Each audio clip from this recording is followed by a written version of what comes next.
Salam dostlar, bu günləri sizinlə pointlər oynayacaq, başladı. Dəstəyinə isə Yarın Production'un istehsalı olan Bayram Axşamı filminin qəhrəmanları gəldi. Duran! Davam yaxaman, Pələk kimi meydandan Saat 18'də ATV kanalında. Davam yaxaman. Sponsorlar Kapital Bank, Baksel. Azerbaycan musiqisinin ve medeniyetinin dünyada vizit kartı olan Arif Qasımov Kibriye nefesinde Nanəmidə ve verişin sırrı sənətkarın mühteşem rəqsi sabah saat 12'de yalnız ve yalnız Nanəmidə. Verişin baş sponsoru Hamas süfrələrin bəzəyi olan Ovqat qalbasalarıdır. İsrail'in Orif Tim Mərkəzinin mütəxəssisləri, terapevt, ortoped, nevropatolog, ginekolog, pediatr, optimal klinikasında pasiyentləri qəbul edəcək. Əlaqə saxlamaq üçün göstərilmiş nömrələrə zəng edə bilərsiniz. Ne yok bulalım. Burada şu bombalar bir şey diyorsun. Sen işlemden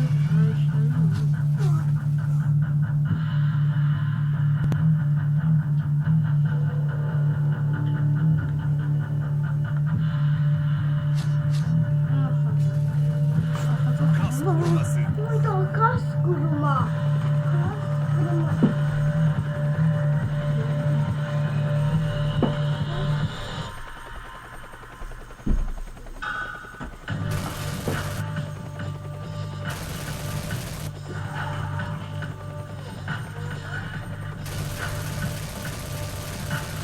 bombalar da var abi. Orada bomba. Gol sattılar. 30 lira 4 biri.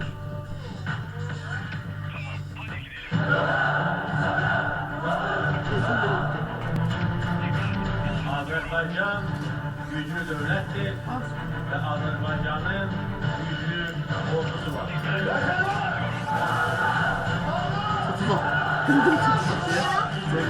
Koyma. Vurdu mu? Vurdu. Kıvan çok vurmak istiyorsun. Allah söylüyor.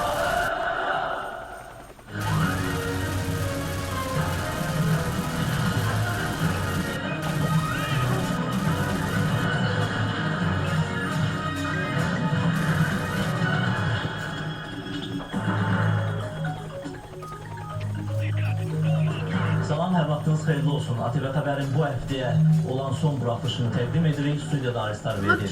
Çox maraqlı xəbərlərimiz var. Odur ki, diqqətiniz bizdə olsun. Yes, biz kazandık. Erməni tərəf bəyanatlar səsləndirən prezident François Hollande erməni həmkarını hansı məqsədlə Parisə dəvət etdi? Polşanın baş naziri yol qəzasına düşdü. Hökumət başçısının abiləti necə oldu? Cənubi-Şərqi Asiya ölkələri silkələndi. 6,7 bal gücündə yeraltı təkanlar tələfata yanaşdı.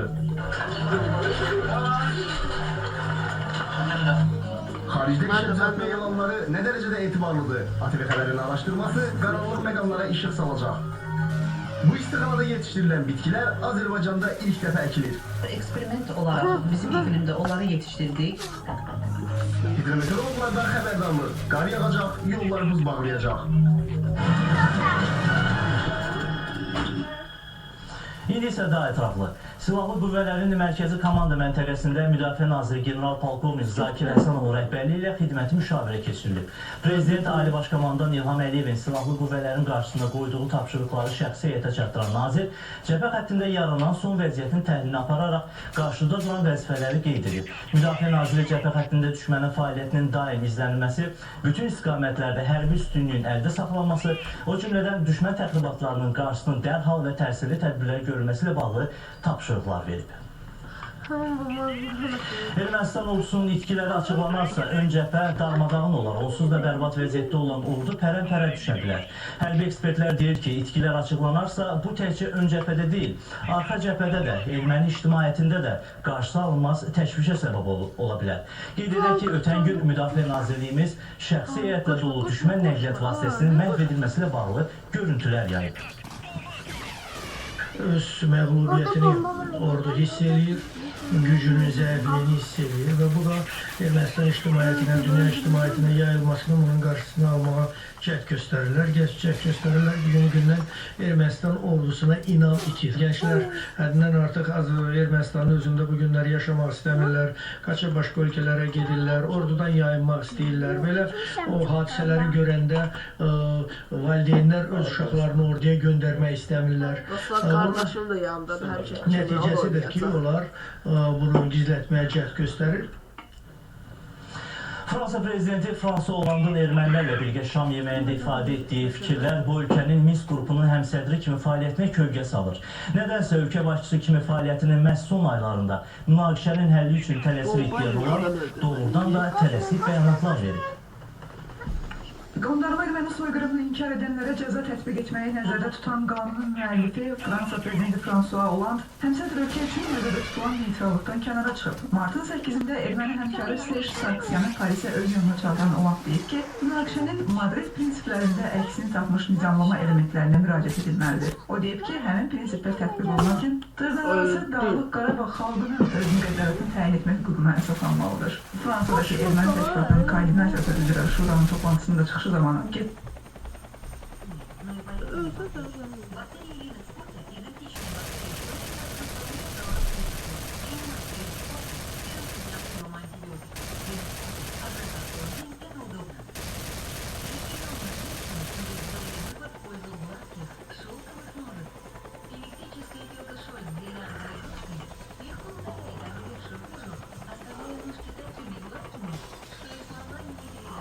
Öldürmür o.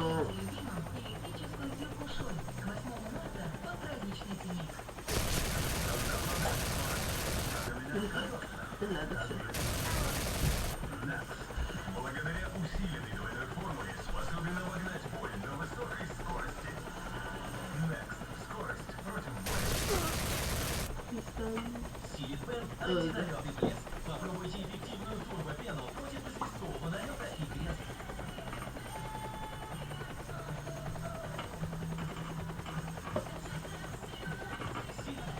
Мощное средство от налета и грязи. Настолько эффективен, что уборка – одно удовольствие. Эмиксин 125 мг. Быстро. Простуде и гриппу ответ один. Эмиксин. Теперь для детей с семьей. Что может бросить вызов лазерной процедуре? Периталит лазер обновляет Париж. Проксилан рекордной концентрации. Восстанавливает профиль. Контуры. Корректирует морщины. Эффективность в сравнении с лазерной процедурой поражает. Результат подарки для самых любимых в магазинах Lidl. Иногда выбор очевиден.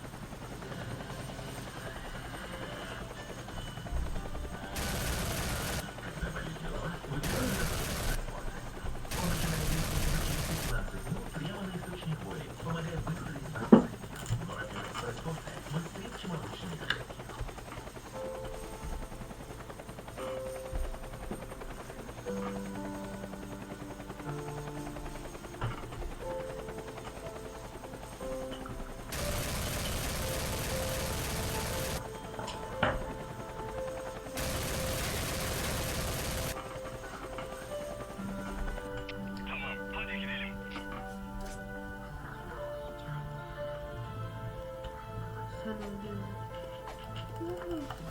Нежная начинка с арахисом, покрытая глазурью и вафельной крошкой, размерит родной простор. От России щедрая душа. Если не Ланка, то кто?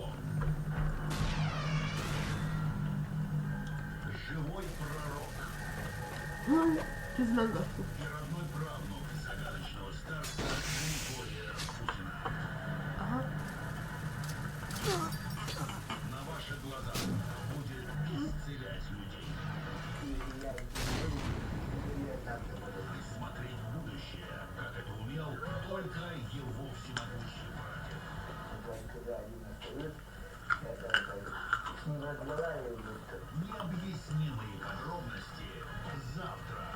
18 часов на НТВ.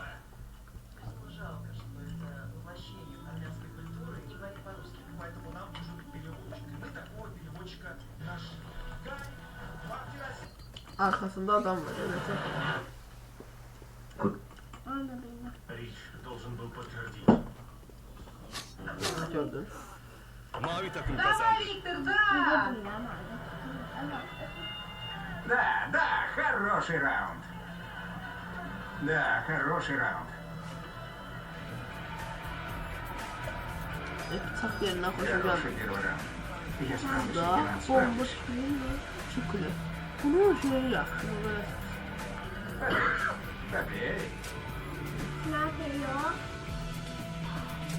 Yani iki kafasından biri bakıyor. Oradan bir tane böyle pompalı. En hoşta dönüyor. Ben de.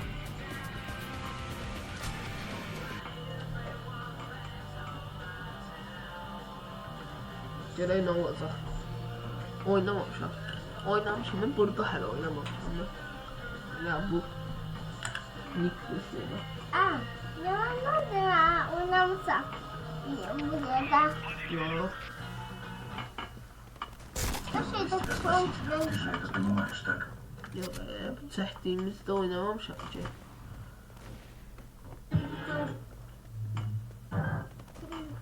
Mesela, Bir qızıl quşda oynamam da. mesela oynamışam. Ancak bombalı da izlesem ya. Atladım yani. Başkasına girmeye karar verdim. Şöyle. 106 ile takip Sen giy. Так же, как раньше, в особенности после случившегося. Это был поворотный момент. И каков результат? Сколько вы сбросили? В сумме мы вдвоем сбросили 100 килограммов. Каждый похудел на 50. Из-за этой удивительной трансформации журнал Slimming World выбрал их худеющей парой года.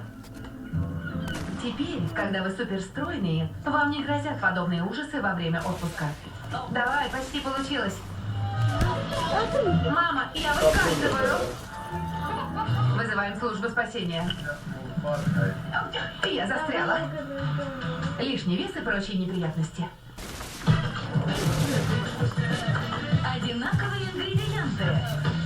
Одинаковые инструменты. Разный подход. Победитель будет только один. Бади Валастра выберет лучший торт в латинской. Ölkələrin marağı özünə bir üzə verir. 1993-cü ildən başlayaraq hər il keçirilən sərgiyə maraq getdikcə artmaqdadır. Burada artıq Avropanın meyvə və tərəvəz bazarını araşdırmaq, istehlakçının tələbatını öyrənmək mümkündür. Xüsusilə Latin Amerikası ölkələri sərgidə daha fəal iştirak edir. Bu da təsadüfi deyil. Argentina, Meksika, Costa Rica, Peru kimi aqrar ölkələr Avropa meyvə tərəvəz bazarının əsas təminatçılarıdır. Bu bizim için çok vacip olan nəhəng bir bazardır. Üstelik burada bütün qitəyə eyni qaydalar üzrə mal gətirmək mümkündür. Biz Hollandiyaya gəmilə gətirdiyimiz məhsulları rahatlıqla bütün Avropa ölkələrinə sata bilirik. Hətta buradan Rusiya bazarına da çıxmağı planlaşdırırıq. Yerli istehsalçılar da boş dayanmırlar. Fransa, Polşa, İspaniya kimi ölkələr həm Avropa bazarını təmin etməyə, həm də digər qitələrə məhsul çıxarmağa hazır olduqlarını nümayiş etdirir.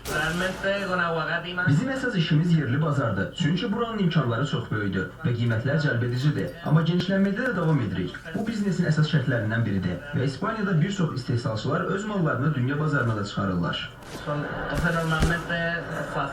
Göründüyü kimi Avropa bazarı çox dinamikdir və istənilən malı qəbul edə biləcək imkandadır. Elə bu imkanı nəzərə alaraq gələn ildən başlayaraq Azərbaycan məhsulları da belə sərgilərdə öz yerini tutacaq. 10 ildən ibarət olaraq Azərbaycan məhsullarının fruit logistikada təmsil olunmasının ehtiyacını biz duyduq və mən hesab edirəm ki, assosiasiya çərçivəsində olan şirkətlər həm dövlət dəstəyi hesabına, həm birliklərin hesabına mən hesab edirəm ki, gələn ildən başlayaraq Made in Azərbaycan brendi burada da tanınacaq. Şahin Abbasov, İnna Paul, Mirsa Məhmədoğlu, Elvin Dəmirli, ATV-nin Avropa bürosundan.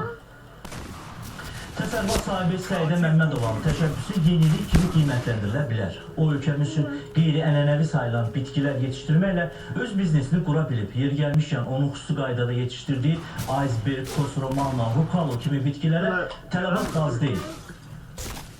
Restoranlarda salatda istifadə olunan bitkilər, baxdım ki, fərqli bitkilər, salatda fərqli bitkilər istifadə olunur və bunların qiyməti ilə maraqlanında çox qəribə və baha qiymətlər oldu. Sonra biz belə bir etapa gəldik ki, həmin bitkilərlə Qalandiyada, bildik ki, onlar Qalandiyada yetişdirilir və onunla maraqlandıq. Qalandiyada həmin bitkilərin toxumlarını gətirdik. Gətirən sonra eksperiment olaraq bizim iqlimdə onları yetişdirdik. Iceberg, kosromana, lolarosa, batovia, rukkala. Səidə Məmmədovanın dediyi bitkilər bunlardır. 3 ildir ki, bu işə başlayıb. Bu bitkilər digər tələbətlərdən fərqli olaraq xərc az tələb edir, gəliri isə çoxdur. Azərbaycanda çox asanlıqla yetişdirmək olur. Bitkilər soyuq sevən bitkilərdir.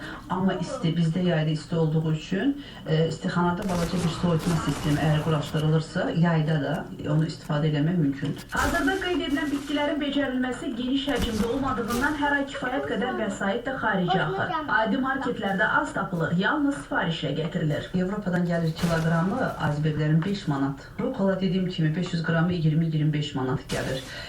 Mangold 200 qram olaraq paketlənmiş formada gəlir, 3 manat civarında. Kos yenə də o formada 5 manat, 6 manat civarında gəlir kilosu. Aşpaz Yarğın Mahmudov deyir ki, iceberg, kosromana, lolarosa, batovia, rukola bitkiləri salatlara özləri dad verir. Müştəri sarıdan kolluq çəkmirsən, həmişə sifariş edirlər. Krevetka salatı hazırlayırıq bundan, tuna salatı hazırlayırıq və bekondan da istifadə edirik. Yerlilər də istifadə edir, turistlərimiz də daha çox istifadə edir. Yəni, dadını bilən, bir dəfə dadan, iki dəfə hökmən gəlir yenidən misali dadmağa. Təsərrüfat sahibi Səidə Məmmədova isə deyir ki, ölkədəki restoranların hamısının tələbatını gələcəkdə ödəmək mümkündür. Üstəlik bu bitkilərdən Rusiya və Gürcüstana da ixrac edilə bilər. Elşad Bayramoğlu, Ramin Şahbazı və Əsmər Nəcməddin qızı, ATV xəbər. Müxtəlif yerlərdə, xüsusən də sosial şəbəkələrdə, xarici ölkələrdə iş təklifi ilə bağlı elanlara tez-tez rast gəlirik. Göstərilən əmək haqqı, irəli sürülən şərtlər cazibən görünsə də, bu məsələ ilə bağlı qaranlıq məqamlar var. Avropanın istənilən ölkəsində iş təklifi. Dil bilgisinə də çox ehtiyac yoxdur. Maaş 600-1500 avro arası. Son vaxtlar sosial şəbəkələrdə sıx-sıx rast gələn bu cür elanlara nə dərəcədə inanmaq olar? Dövlət Miqrasiya Xidməti yanında İctimai Şuranın sədri Azər Allahverənov deyir ki, elanların yalan olduğunu elə ilk baxışdan bilmək mümkündür. Əgər siz ingilis dilini bilmirsinizsə və sizə əmək müqaviləsi söz verilirsə, tutaq ki, hansı ingilis dilli dövlətdə, deməli bu artıq yalandır. Çünki heç bir dövlət siz ingilis dilini bilmirsinizsə, sizə əmək müqaviləsi verməyəcəkdir. Mütəxəssis deyir ki, bu elanlarla bağlı ona tez-tez müraciət olar. Mənə müraciət edən bir xanım olmuşdur ki, o xaricdə deməli əmək fəaliyyəti ilə məşğul olmaq üçün hansısa bir şirkət ona bir əmək müqaviləsi təqdim eləmişdi. Əmək müqaviləsi təqdim olmuşdur.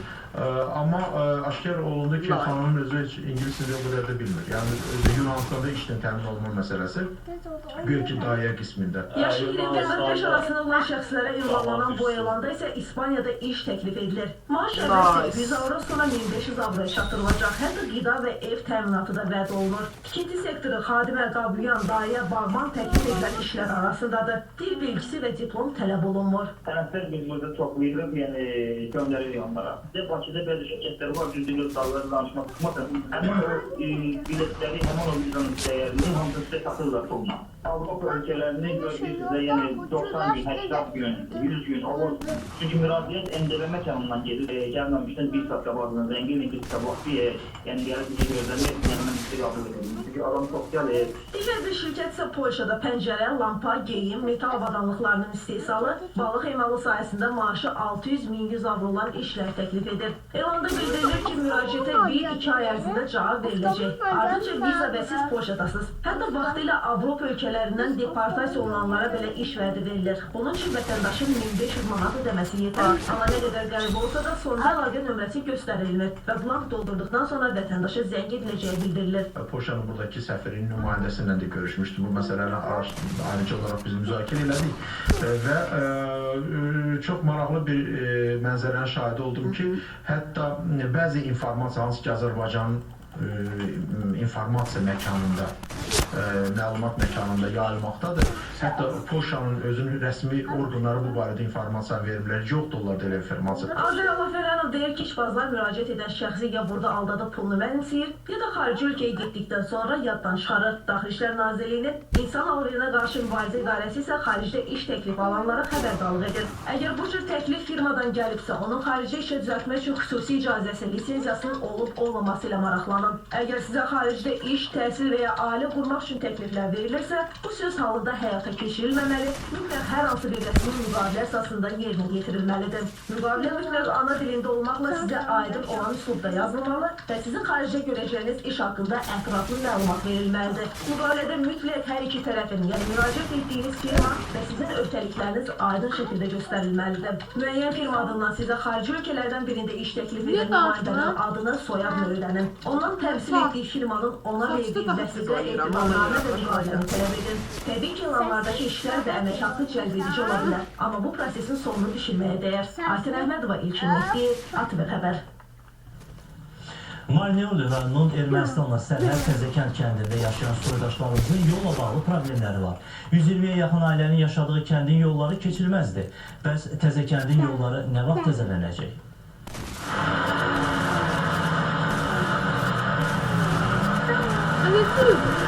Nə piyada, nə də avtomobillə getmək mümkündür. Marneoli rayonunun Ermənistanla sərhəd Təzəkənd kəndində yaşayan soydaşlarımızın keçilməz yolları yağışlı havada vəziyyətlərini daha da çətinləşdirir. Uşağımız parçığa batır, özümüz parçığa batır. Yuxarıdan əlimizdə ayaqqabımızı getiririk, ta asfalta çıxana kimi. 7 kilometr yol var buradan oraya. Uşağımız balaca məktəbə edir, məktəbdən gəlir, hamısı parçığa batır. Otu ilə gedirik, soyuruq, ayaqqabı geyinirik, sapaşki geyinirik, nə sinirimiz təmiz olsun, təmizlik yaradaq. Orada o sinifdə dərs keçək. Hər gün yıxılırıq, nə var? Ayağımızı təmizləyib gidirik, sınıfda otururuq. Müəllimlər deyir, ayağımızı təmizləyib. Bərmada yollar 120-yə yaxın ailənin yaşadığı kəndə təcili yardım avtomobillərinin gəlməsinə imkan verilir. Dünən mənim anam xəstələndi. Biz onu maşını çıxarda bilmədik. Skorya zəng elədik, Skora gəldi.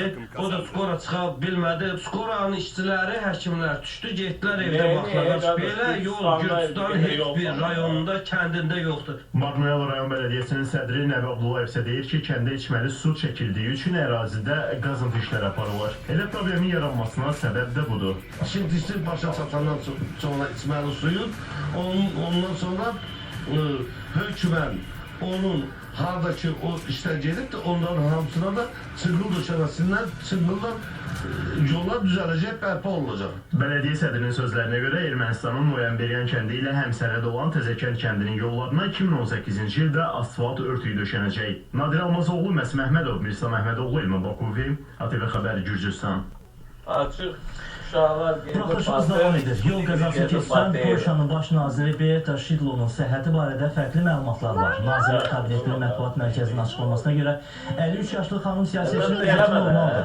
Onun səhhəti ilə bağlı şikayəti yoxdur. Hökumət başçısı hər ehtimala qarşı həkim nəzarətində saxlanılır.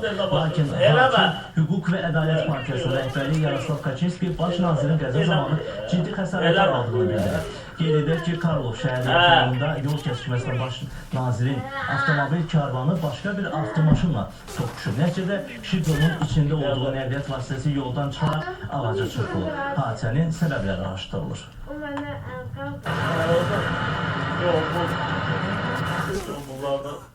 Хелен, он нашпигован камерами и отправляется в полет. Надеемся. Что ж, приступим. Он направляется в Лутон, а потом рейсом компании Ryanair в Дублин. Увидимся. Его задача — найти место, которое подойдет ему по размеру. Помните, по телефону ему сказали, что он может сесть у аварийного выхода. Да, вы можете забронировать место у более просторного аварийного выхода. Крупному мужчине нужно много места. И единственный способ заполучить его — занять очередь к стойке по работе с клиентами. Похоже, это надолго.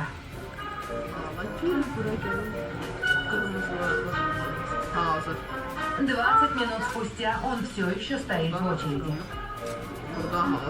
И еще через 15 минут ему все-таки удается задать волнующие его вопросы. Это мой первый полет за долгое время, и я сильно прибавил в весе.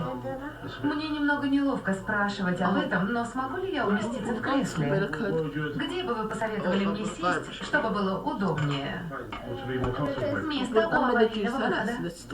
Я могу сесть там. Подойдите к стойке продажи билетов. Они обслуживают компанию Ryanair. Вы сможете доплатить за более просторное место. Хорошо, спасибо.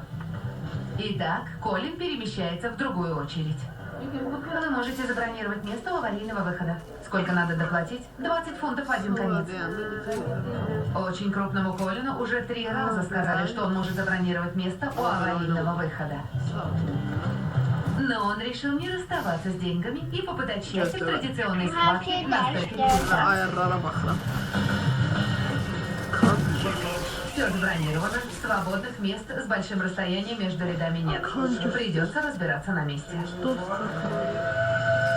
К сожалению, он оказался последним на посадке, и ему пришлось занять единственное оставшееся место. Спасибо большое, спасибо. Которое оказалось местом возле аварийного выхода. Не просто. Я довольно большой парень. И вы еще растете? Да, расту. Похоже, он устроился вполне удобно. Хотя, погодите. Кто это идет по проходу? Вы можете застегнуть ремень безопасности?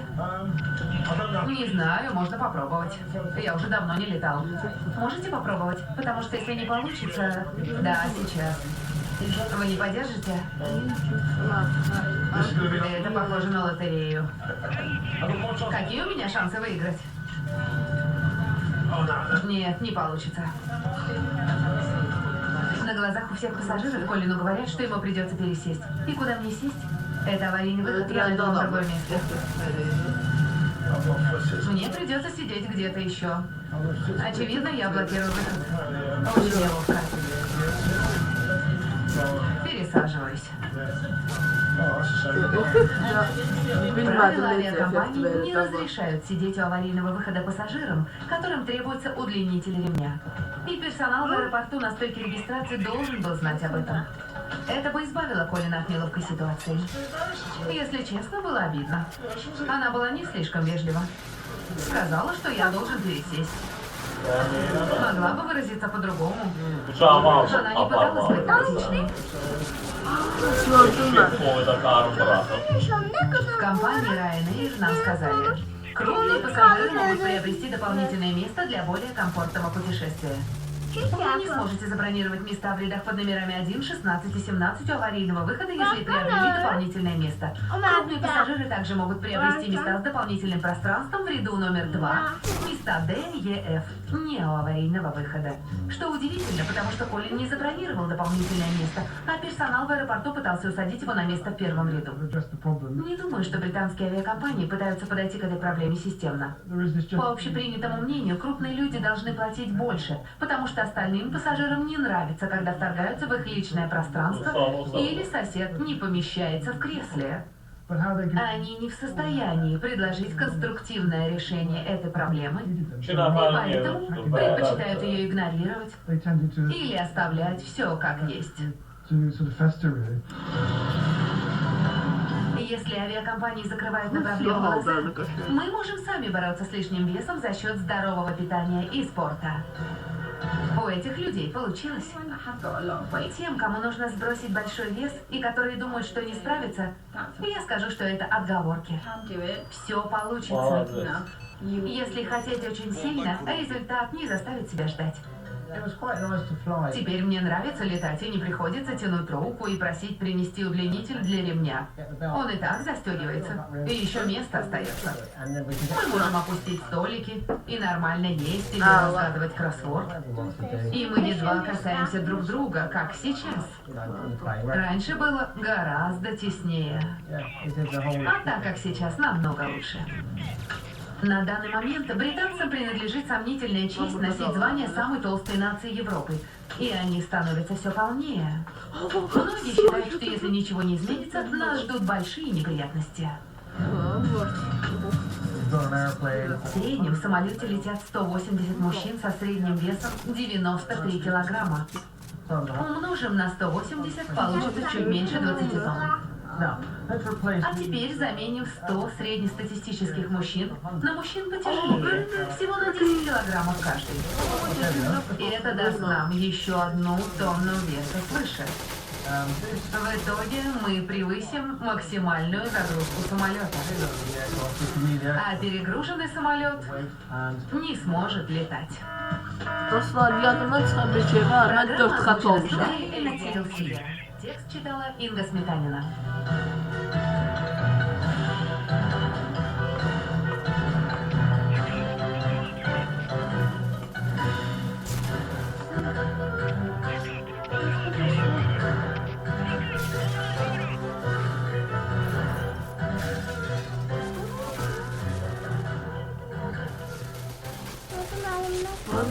Silahla vurursan at küməsə, amma bura qırmızılaşır tərtəmiz. Onu elədim, əvvəl oldu. Я всегда был сам по себе. Думаю, я готов теперь. Я попросил родителей найти мне жену. Думаешь, ты достоин моей дочери? Встретиться сразу оставить. Это безумство. Я женюсь на незнакомке. Леди и джентльмены, пожалуйста, встаньте. Нас поженили родители. Новый сезон в понедельник в 21:00 на TLC.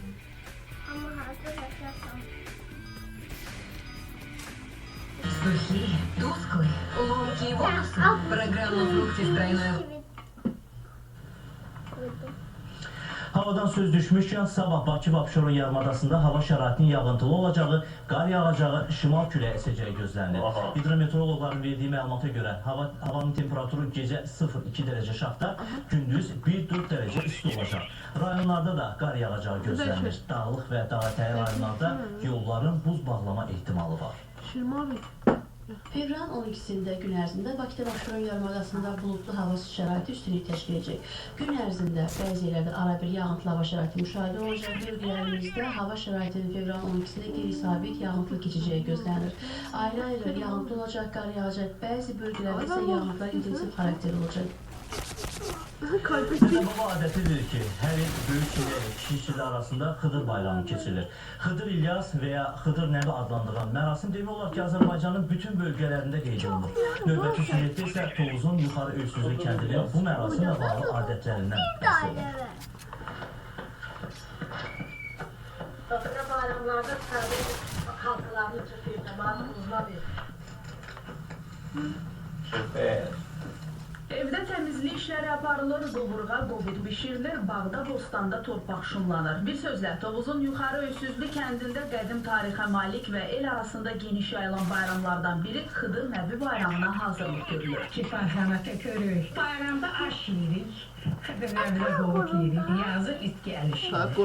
Hamı bayramı, günün uzanan vaxtı, yavaş-yavaş. Bəzi yerlərdə Xıdır Nəbi, bəzi yerlərdə isə Xıdır İlyas adı ilə tanınan bu bayram kiçik çilə zamanı fevral ayının 9-u olunub, bəzi kəndlərdə isə 14-ü, 15-i qeyd edilir. Bu bayramda nişanlı qızlara və təzə gəlinlərə Xıdır xonçası aparılır. Xonçanın yanına yundan toxunulmuş isti qış geyimlər də qoyulur. Bu bayramda müxtəlif ayinlər də yerinə yetirilir. Yuxarı Öysüzlü sakinləri də kənddəki ocaq başına yığışaraq şam, lopa yandırdı, müqəddəs bildikləri ağacın ətrafında dövrə vurdular.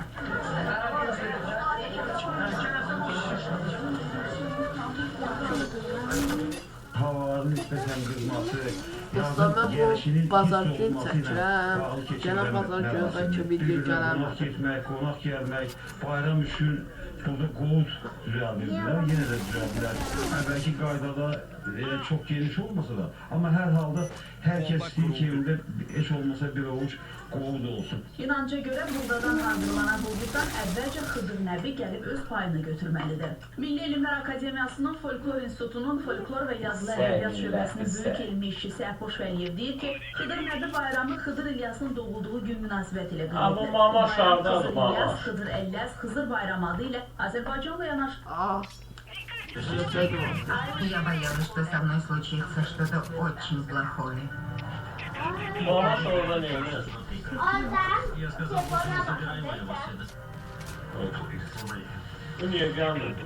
Fark edəcək istiyorsa qoymağa cazı verir.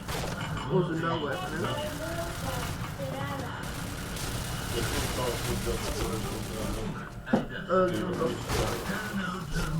Живут в Куни. Мы с Роджером женаты 26 лет. Из нас двоих я скорее более мягкая по натуре, а Роджер Kırmızı takım kazandı. В окружении семьи или друзей она всегда старается сделать так, чтобы всем было хорошо.